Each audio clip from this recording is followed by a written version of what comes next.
모른다 그러면은 문맹이라 그랬잖아요. 그러니까 글을 못 본다 해서 이 맹자를 썼는데 이런 표현 안 쓰고요. 요새 이렇게 써요.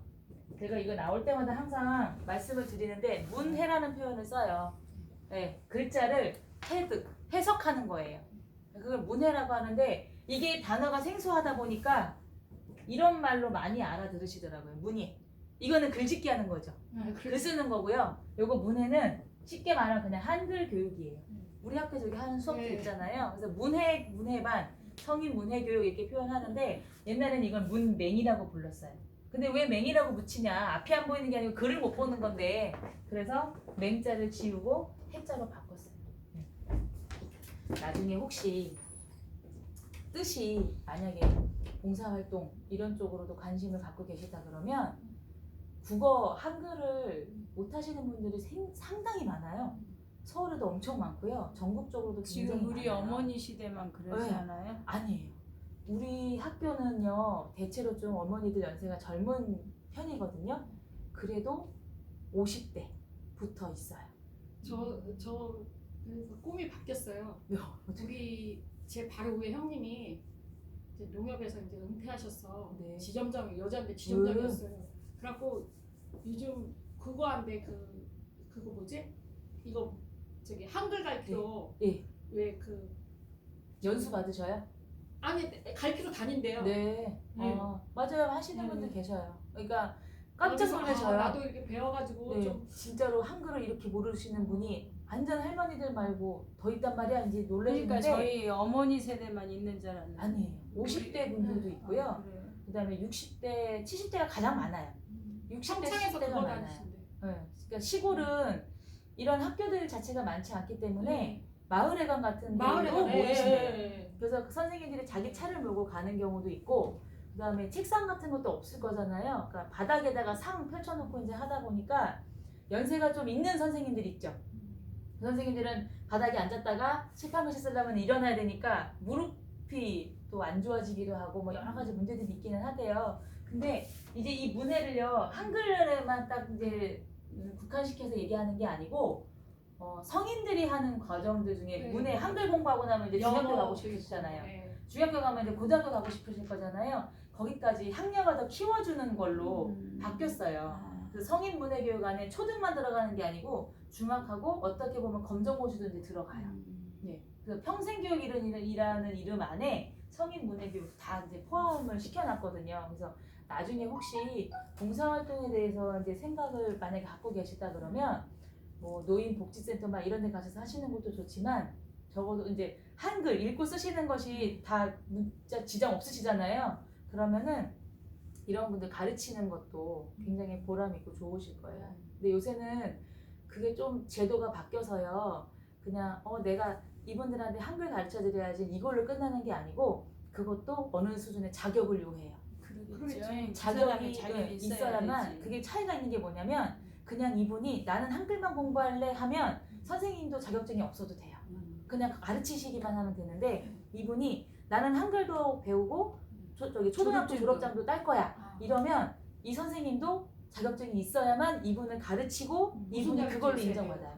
그게 문해교사 뭐 연수 자격증이라는 게 있어요. 그거 이제 나라에서 고등학교 학력 이상인 분들이 연수를 받으면 그걸 가지고 이분을 가르쳤을 때 이분이 학력 인증을 받으시는 거예요. 이게 없는 선생님이 가르치면 이분이 공부를 했어도 학력 인정을 못 받아요. 네, 선생님이 있어야 돼요. 그러니까 나 이게 따셔도 돼요 나중에. 공부를 하면서 만약에 하면은 이게 선생님이 몇 분 갖고 빠지는 경우가 있잖아. 네, 그래서 있어요. 대타로 내가 와서 네. 그냥 이렇게 책 보고 가르치는 거는 지금은 못 가르치지만 배우면 연습하시면 돼요. 그러니까 네. 책 보고 하면은 네. 이렇게 그쵸? 잠깐 쉬고 나서 할 수 있겠다. 난 이 생각도 막 어쨌든 그쵸. 했다니까. 하셔도 돼요. 그러니까 당장은 아니어도요. 그래서 그렇게 또 하셨던 분들도 있어요. 저기 부천에 어떤 선생님은 본인이 공부를 하러 오셨어요. 한글을 배우러 오셨던 분인데 그분이 검정고시로 초, 중, 고 다 따고 거기 그 학교에 선생님을 오셨어요. 그리고 나서 이제 자격이 필요하댔잖아요. 나중에는 그 자격증도 따셔가지고 학력 인정받는 선생님으로 활동을 하는 분들도 있어요.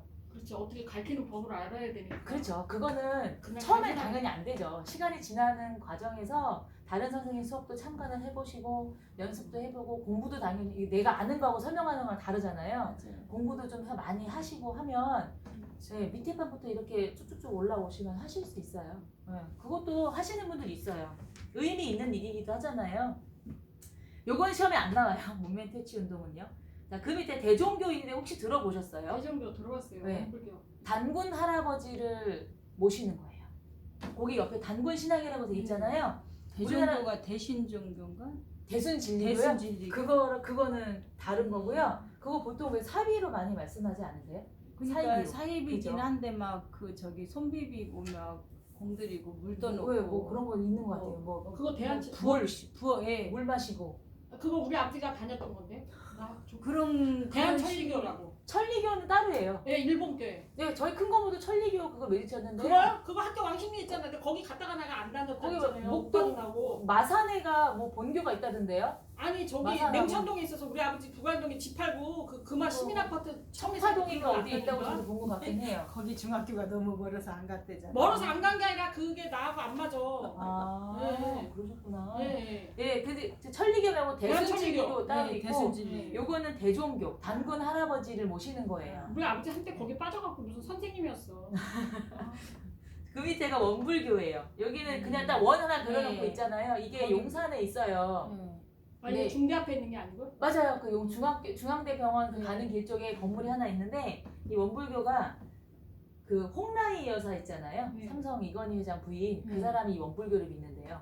네, 그러면서 좀 더 많이 알려졌죠. 근데 이 잘 몰라요, 원불교는 사람들이. 불교하고는 어떻게 섞여 돼요? 있는 거죠. 아, 불교에다가 불교와- 또 다른 신앙을 붙여가지고 아. 만든 게 원불교죠. 네, 우리 근데 우리 동네 시골은 이 사람 원불교 있는 창시자가- 사람이야. 아 그래요? 창시자는 여기 안 써있네. 네. 이 창시자들. 자, 그 옆에 1930년대 거예요. 예. 여기는 조금 예외가요. 지난 글씨는 다 중요하다고 제가 말씀드렸었잖아요. 네. 그런데 병참기지화는 아니에요. 예. 중요하긴 해요. 그런데 시험에서는 출제 비율이 아주 낮아요. 예. 근데 거기 가운데 있는 조선어학회 있죠. 예. 그거는 기억해 두셔요. 예. 우리말 큰 사전을 만든 학회인데요. 예. 이 조선어학회가 예전에 말모이라는 영화 있었어요. 말모. 예, 그거에 동기가 됐던 단체예요. 조선어학회인데요.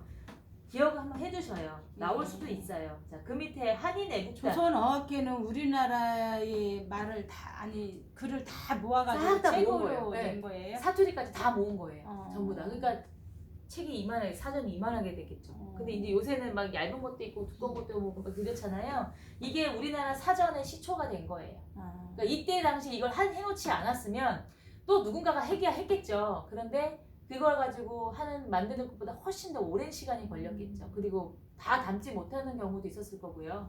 이 이게 우리말 큰 사전 이런 거 집에 하나씩 있지 않나? 예전에 그거 같아. 있었어요. 그죠? 엄청 어마어마해. 막 막 이것도 이렇게 저기 두꺼운 거. 백과사전이야. 우리 학교에도 몇 권 있었거든요. 야, 이게 근데 우리 이제 집에서 뭐 보고- 물건 받쳐놓는 용도로 쓰기도 하고 이랬어요. 너무 오래돼가지고 쓰질 않으니까요. 너무 두꺼워. 네. 자, 되게 유명한 인물이 거기 나오는데 김구 선생이 선생님. 한인 애국단을 조직을 해요. 예. 네, 그래서 여기에서 활동한 인물 중에 또 유명한 인물이 이봉창. 일왕의 암살을 시도했다 있잖아요. 예. 그다음에 홍커우 공원에서 폭탄을 던진 사람이 예. 윤봉기. 기억해 두셔요. 예. 자, 그다음에 1940년대에 가시면은 거기 제일 위에 태평양 전쟁 있어요. 예. 많이 들어보셨죠? 태평양 전쟁. 이게 말 그대로 태평양에서 일어난 전쟁인데요. 일본이 세계 2차 대전 중에 그 하와이에 있는 진주만을 먼저 공격을 했던 전쟁이 요거예요. 태평양 전쟁. 진주만 영화는 네, 봤는데 그거예요. 그게 태평양 예, 전쟁이에요. 그 진주만을 공격했을 때 네. 일어난 게 태평양 전쟁이에요. 그게 대표적인 전쟁인데요. 이것도 나중에 한번 보셔요. 진주만 영화를 보시면은 그때 당시에 그 진주만에 주둔하고 있었던 미국의 해군들이 휴일이었었단 말이에요. 휴가 네. 가고 없었어요.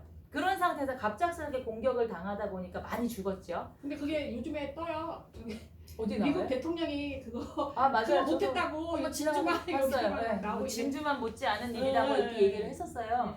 예, 그래서 그러고 나서 이 미국이 안가품을 어떻게든 해야 되잖아요. 그래서 아인슈타인을 비롯한 많은 그 핵 과학자들을 망명을 시켜서 연구하고 있었던 그 핵 폭탄을 이게 얼만큼 얼만큼의 살상의 무기가 되는 것인지 한 번도 터뜨려 본 적이 없기 때문에 시험 삼아 터뜨렸어요. 일본에다가요. 그래서 히로시마하고 나가사키 두 군데다가 떨어뜨려 봤더니 어마어마한 사상자가 나왔잖아요. 그리고 나서 항복을 했어요. 일본의 그 왕이요. 그리고 난 뒤에 우리가 8월 15일 날 광복을 맞게 된 거죠. 그래서 8월 15일이 우리는 광복절인데 걔네는 패전일이에요. 전쟁의 진날, 항복한 날, 그거예요. 그래서 서로가 한 날에 치러지는 행사가 좀 다르죠. 우리는 막 기뻐서 하는 거고 얘네는 울분을 참아가면서 하죠. 어쨌든 졌으니까요. 네. 자, 거기 민족 말살 정책이 1940년대의 대표적인 정책이에요. 아까 1910년대에서는 헌병, 무단 무단 통치. 예, 그다음 토지조사 사업 예. 이었다가 3.1운동을 계기로 해서 1920년대에는 보통 경찰, 문화통치, 산미중시 계획으로 왔는데 예. 30년대는 건너뛰어도 돼요. 예. 40년대 가면 민족 말살 정책을 해요. 그러니까 우리가 알고 있는 일본말, 그러니까 창씨 개명 있잖아요. 일본식으로 이름을 바꿔 쓰는 거, 한국어, 한국 역사 이런 거 일절 못 쓰게 하는 이런 것들은 10년대부터라기보다는 아주 본격적으로 시행했던 거는 40년대 민족 말살 정책이에요. 예, 거기에 보시면은 내선일체라는 말이 있는데요. 이거는 중학교에서는 조금 어려우실 수는 있지만 어쨌든 예, 알고는 계셔요. 예. 내선의 내는 일본이에요. 선은 조선이에요. 일체래요. 일본하고 조선은 하나다. 이런 식으로 자꾸 가르치는 거예요. 자, 그 다음에 일선 동조. 일은 일본이고요. 선은 조선이에요. 동조. 동은 같아예요. 같다. 조는 조상이에요. 일본 조상하고 조선의 조상이 같다. 그럼 너네하고 우리는 또 하나다. 그러니까 식민지배라고 생각하지 마라 하는 거예요. 근데 어느 면에서는요. 일선 동조가 맞는 지역도 있어요. 조금 공부하신 지 오래되긴 했는데요. 저기 삼국시대 가시면 백제 있죠. 네. 백제 때 전성기 왕이 누구였어요? 근초고 왕이었었죠. 예, 근초고 왕이 일세기 때. 중국으로도 나갔었고 요 밑에 일본으로도 나갔었죠. 예. 일본에 어디를 갔었죠? 일본 섬 4개잖아요. 4개 중에 제일 밑에 있는 섬 있죠. 규슈. 규슈까지 나갔었다고 그때 필기를 하셨었을 거예요. 거기 규슈는 거기에서 이제 일부의 사람들을 찾아가지고 DNA 검사를 하면 저기 조선인의 DNA하고 맞는데 거기는 일부는 동조가 되죠. 조상이 같지만 대부분은 달라요. 그러니까 얘네들이 그 조그마한 사실 하나도 그나마도 왜곡한 거죠.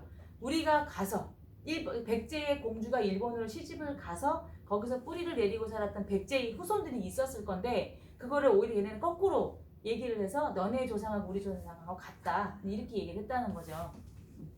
그 다음에 인적, 물적 수차를 많이 했죠. 그 다음에 한국어, 한국사 교육을 금지시켰고 신사참배, 징용, 징병, 군 위안부 저 어릴 때는 정신대였거든요. 그러다가 군 위안부로 이름이 바뀌었어요. 근데 지금은 또 바뀌었죠. 신사참배는 정확하게 잘 모르겠더라고요. 네. 무슨 뜻인지. 조금 이따 할게요. 군 위안부요. 예. 이름 바뀌었어요. 바뀌었어요? 네, 성노예요. 아, 성노예로 네, 바뀌었어요. 유엔에서 공식적으로요 성노예로 바꿨어요. 지금요? 네. 그런데 일본은 그렇게 안 부르죠. 그렇게 부르지 말라고 막 얘기해요. 정신대라는 이름도 좀 그렇잖아요. 저 어릴 때는 정신대였어요. 근데 군 위안부로 바뀌었다가 성노예. 네, 근데 바뀌었는데 그 위에 남아있던 신사참배는요. 예. 일본이 우리 여기 앞장서부터요. 앞에 장서부터 청일전쟁 있었고요. 중일전쟁도 있었고 러일전쟁도 했단 말이에요. 그거 하다 보면은 이제 군인들이 많이 죽을 거잖아요. 예. 그럼 우리나라 현충원처럼 예. 군인들을 따로 묘지를 만들어 놨을 거잖아요. 그게 신사예요. 그런데 그 중에서도 보통 이렇게 많이 불러요. 근데 우리 광복절 되면 이 말 굉장히 많이 나오는데요. A급 전범들이 묻혀있는 신사라는 표현을 쓰거든요. 그러면은 이 A급 전범의 이 저는요. 전쟁 범죄자들이에요. 전쟁인데 범죄자래요. 그러니까 전쟁을 일으킨 거예요. 다른 나라를 공궁에 빠뜨려서 멸망을 시키든 뭐를 하든 식민 지배를 하기 위해서건 네, 공궁에 빠뜨리면서 전쟁을 일으킨 결국 이거는 남의 걸 뺏어오겠다는 거니까 범죄죠. 그래서 이걸 줄여서 전범 이렇게 부르는데요. 전쟁 범죄자들 중에서도 좀 높은 사람도 있을 거잖아요. A급이에요. 이런 사람들은 형사재판소, 국제 형사재판소에서 사형을 선고받기도 하고 무기징역 받기도 했던 사람들이에요. 근데 그런 사람들이 우리가 볼 때 참 나쁜 놈들이지만 일본 입장에서 보면은 나라를 이렇게 생각해가지고 전쟁을 일으켜가지고 일본 사람들이 잘 먹고 잘 살 수 있게 혹은 더 많은 영토를 찾을 수 있게끔 활약했던 사람들이라고 대우해주는 거예요. 그럼 우리 현충원처럼 거기도 네, 다 일본 그런 분들이 식이죠. 그렇죠. 아, 그 중에서도 낮은 군인들 말고요. 높은 사람들. 네, 그런 사람들이 묻혀 있는 곳이니까 총리가 아베 총리가 한번 네, 갔었을걸요. 근데 네. 가는 것에 대해서 우리나라나 중국 혹은 인도네시아 같이 이 아시아 지역에서 일본으로부터 전쟁 피해를 당했던 나라들은 막 들고 일어나는 거죠. 거기 왜 가서 참배를 하느냐. 결국 너네한테야 좋은 일이었을지 모르지만 대단한 인물이었을지 모르지만 한국을 힘들게 했고 중국을 힘들게 했고 주변의 아시아 국가들을 많이 힘들게 했는데 여기를 왜 가냐 지도자가. 네, 그래서 자기가 안 가는 대신에 왜 밑에 있는 사람 보내기도 하고 이러잖아요. 네. 어쨌든 그것도 기사에 막 나면 비판의 성명을 보내잖아요. 우리가 특히 거기에 대해서 예민하죠. 근데 보란 듯이 또 가잖아요. 아, 거기는 네. 전부 그게 A급. 네. 이거 요즘에 뭐지 코로나 19가 요즘에 아베하고 네. 그 미국 네. 대통령 네. 물맥에도 좋기는 해. 코를 좀 납작하게 해줘서. 근데 FTA 승인을 빨리 내줄 것 같이 얘기를 하더니 또 잘 안 나고 있다고 기사 나오던데요. 네. 당장 내주겠다고 막 다음 날 내주겠다고 얘기를 했는데 그 승인이 뭘 안 떨어진대요. 자, 거기 밑에요. 한국 광복군 창설이 있어요. 별표를 많이 해두셔요. 아까 별표 되게 많이 해주셨던 게 국제보상운동도 있었고요. 한국 광복군 창설도 시험에 많이 나와요. 1920년대가 우리나라 독립운동의 꽃이었었어요. 굉장히 많이 여기저기서 조선 땅에서 만주에서 곳곳에서 많이 일어났었는데 그러니까 생각했던 것보다 효과가 많이 없었죠. 많이 일어났던 거에 비해서 일본이 더 교묘하고 때로는 악랄하게 이 독립운동을 막았기 때문에 점점 힘이 빠져가는 거예요. 이렇게 해가지고 과연 독립을 할 수 있을까? 그냥 우리는 이렇게 살아야 되는가라는 회의감도 많이 들었을 거잖아요. 그러던 와중에 40년대에 가면 우리나라 군대를 하나 만들자 얘기가 나와요. 그 중에 하나로 만들어 놓은 게 한국 광복군인데요. 이거를 세울 때 돈이 많이 필요할 거잖아요. 군사 훈련을 시켜야 되고 무기가 있어야 되고 먹이고 입히고 재워야 되고 하니까 여러 가지 자금들도 많이 필요했을 거잖아요. 중국 정부가 이때 당시에 좀 도와줬었대요. 자금을 대줬었대요. 왜냐면은 중국도 일본하고 전쟁을 하면서 피해를 많이 입었거든요. 근데 그 중국보다도 더 땅이 작은 그 한국의 조선에서 독립운동을 이렇게 끈질기게 오랫동안 하고 있다는 것에 대해서 좀 높이 평가를 했었대요. 그래서 너네가 그렇게 만든다 그러면 중국 정부가 좀 도움을 주겠다 해서 자금을 좀 대주기도 했고, 이 한국광복군은 임시정부의 직속부대로서 활동을 해요. 임시정부의 직속부대. 이게 가장 중요해요. 자, 그 다음에 지청천 장군이 여기에서 활동을 했었고요. 이 지청천 장군은요, 시험에 안 나왔거든요. 근데 지난번 시험에 보기에 한번 나왔어요. 보기에. 그럼 언젠가는 이분이 답으로 나오는 문제가 나올 가능성도 있어요. 당장 우리 시험은 아니어도요. 자, 그 밑에 대1, 대독이래요. 이 대는 대할 대자예요. 일본에 대하여, 독일에 대한 선전포고를 해요. 왜냐면 2차 대전을 일으킨 나라가 독일하고 일본이었거든요. 그래서 독일하고 일본은 전쟁을 일으킨 전쟁 국가이지만 전쟁이 끝난 이후에 보인 행보는 극과 극이죠. 독일은 지금도 사과를 하잖아요. 전혀 그 시대와 상관이 없는 메르켈 총리가 사과를 하고 잘못했다고 얘기하고, 그 다음에 뭐 이스라엘을 방문할 때라든가 다른 나라를 방문했을 때 그 사람들이 희생자들이 이제 모여 있는 그 추모공원에 가서 고개 숙여서 사과도 하고 기도도 하고 하는데 일본은 전혀 그렇진 않잖아요. 그래서 거기에 대해서 비교가 많이 되죠. 우리나라도 군대 없어요? 있죠. 다 있죠. 있죠. 군대 없는 나라가 없죠. 일본은 없죠. 일본 있죠. 자위대 있는데 자위대라고 있어요. 일본도 군인이 있는데 거기는 이 전쟁을 일으켰다는 것 때문에 자기네 나라 지키는 정도로만 해요. 근데 이거를 아베 총리가요 헌법을 이번에, 바꿔가지고 법을 바꿨잖아요. 네, 전쟁에도 지금 참여할 전쟁에도 수 있고. 참여할 수 있고 예, 그런 식으로 자꾸 바꾸려고 해요. 근데 우리나라나 중국이나 다른 나라들은 그걸 못하게 헌법을 못 바꾸게 하려고 하는 거고 자꾸 이제 미국하고 뭔가를 하려고 하잖아요. 합의를 보려고 하잖아요. 그게 또 쉽지 않죠. 근데 지금 설득을 해야죠. 아직 합의는 안 본 거예요. 네, 아직은 어렵죠. 그러니까 아베가 지금 정치적으로 위태위태 하잖아요. 근데 이걸 만약에 잘 넘긴다고 하면 그 다음에 또 어떻게 될지는 모르지만 근데 임기가 또 얼마 안 남았으니까 봐야 되겠죠. 자, 그 다음에 그 밑에 국내 진공 작전 거기 중자로 돼 있어요. 오타 났어요. 준으로 바꿔주세요. 준으로 바꿔주세요. 국내 진공 작전 준비예요. 이 한국 광복군이요. 우리 손으로 일본을 처단을 하겠다. 우리 손으로 조선의 독립을 이끌어내겠다 했어요. 그래서 창설을 하게 됐는데 그래서 일본에 직접 들어가서 본토에 들어가서 전쟁을 일으킨 뒤에 우리가 이기겠다 했어요. 근데 조금 시기가 빠르게 미국이 핵폭탄을 먼저 터뜨렸어요. 네, 그리고 나서 일본이 항복을 하면서 우리가 광복을 하게 됐는데 약간 좀 다른 시각으로 본다고 하면 그때 당시에 군사력을 따져봤을 때 과연 한국 광복군이 일본에 들어가서 이길 수 있었을까라는 생각도 조금 하기도 해요. 그래서 얘네들의 패전일과 우리의 광복절이 동시에 한날이라는 거 좀 기억을 해주시고요. 거기 네모 안에서는요 공부를 하실 때 왼쪽부터 다시 한번 말씀을 드릴게요. 네. 1905년 을사조약이 예. 외교권이 박탈당했다는 거 그거 하나. 예. 그 다음에 신돌석. 시민의- 신돌석 있죠. 거기 을사조약에서 네, 하나 네, 두 줄 네. 내려오시면 신돌석 있어요. 예. 네, 그거 기억해 두시고 안중근. 예. 그 다음에 신민회. 예.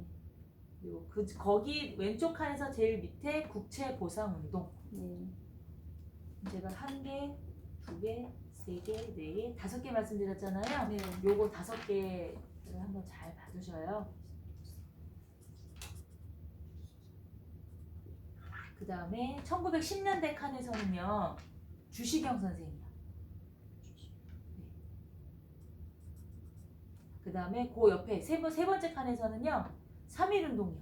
예. 이게 제일 중요해요. 이 네모칸 전체에서 제일 중요한 건 3.1운동이에요. 예. 어쩌면 유관순 열사가 나올 수도 있어요. 근데 그건 여기 없다 그래서 못 푸시진 않잖아요. 다 아시는 거니까 여기는 안 넣었어요.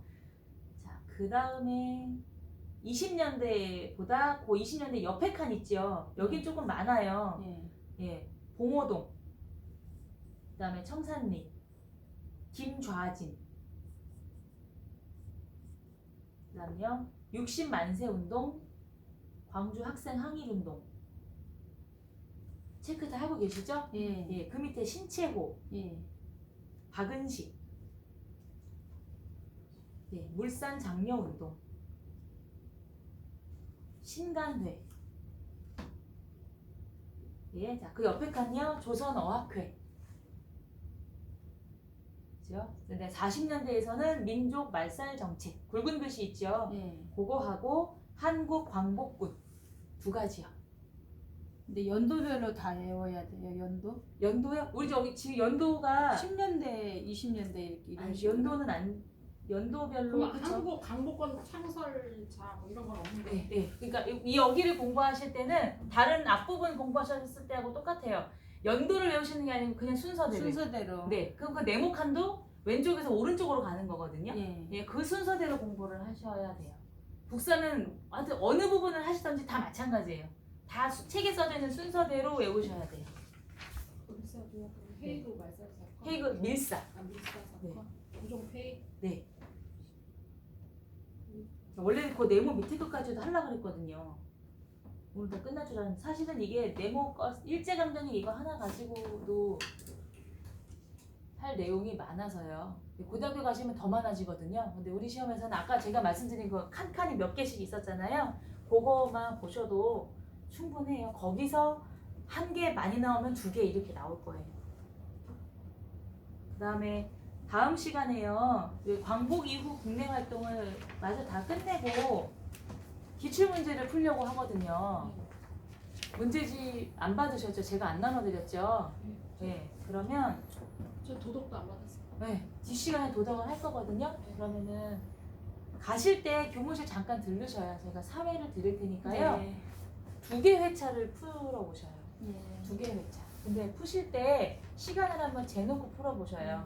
실제 시험은 30분이거든요. 네. 근데 문제가 25문제잖아요. 생각해줘. 그러면 1분당 1개 하면 25분씩 푸시는 건데 암기 과목은 그렇게 안 걸려요. 보통 한 15분 정도면은 다 푸시더라고요. 그러면 남는 시간이 있죠. 15분 하면 15분이 남잖아요. 그러면 그 15분 동안에 옆에 사실 가만히 마킹을 하셔야 돼요. 마킹 안 해보셨죠? 운전면허 할 때. 운전면허 할 때만 해보셨어요? 그러면은 제가 그 우리 OMR 카드 복사해 놓은 거 있거든요. 그거는 수업 시간에 나눠드릴 테니까요. 한 20분 정도 안에 푸실 수 있는지를 체크해 보셔요. 네. 왜냐면 나머지 10분 동안은 검토해보고 마킹하는 시간도 연습을 하셔야 되는 거라서 한 번도 안 해봤어요. 30분 동안에 25문제 다 푼다는 생각하지 마시고 네. 15분에서 길면 20분 정도. 네. 그 안에는 푸셔야 돼요. 네. 충분히 푸실 수 있을 거예요. 네, 풀어만 오셔요. 그래서 그날 수업할 때 제가 답을 설명하면서 맞춰드릴게요. 고생하셨습니다. 요거 복습하실 때도 제가 늘 말씀드리죠. 선사시대부터 쭉 하시고 나서 네, 그 다음에 일제를 하셔야 돼요. 그렇게 하셔야 돼요. 그러면 적어도 선사시대는 여러 번 보시게 되는 거죠. 삼국시대를 하셔도 선사시대 거 보고 하시고 고려 거 하시려고 해도 선사시대, 삼국시대, 고려 이렇게 하니까 앞에 거를 굉장히 많이 보시게 돼요. 근데 거기가 제일 중요해요. 알고도 틀리는 게 그 처음 선사시대. 배울 때만 해도 우리 막 그지. 네, 들들 알고 틀려요. 외웠는데 외웠는데 또 잊어먹고. 그러니까 암기 과목은 몰라서 못 푸시는 건 없어요. 확실하게 외우지 않으셔가지고 헷갈리는 것들이 대부분인 거니까요. 네, 여기 아픈 것도 좀 차근차근 하셔요. 여기서 고생하셨습니다. 네, 감사합니다. 고생하셨습니다. 정치에서 좀 자신이 없어요. 네, 제가 가실 때 드릴게요. 아니면 쉬는 시간에 드릴까요?